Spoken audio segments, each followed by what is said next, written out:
Our today's task is to make modern Wallace Hunting Tartan utility kilt. First, we cut fabric in the given dimensions, and then we make a plain apron.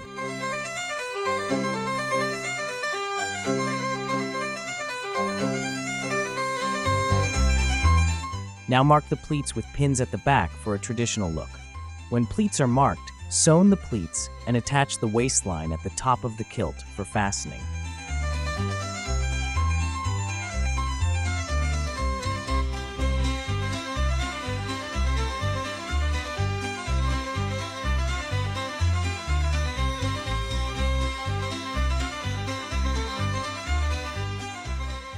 Belt loops are also sewn on the waistline to hold the belt.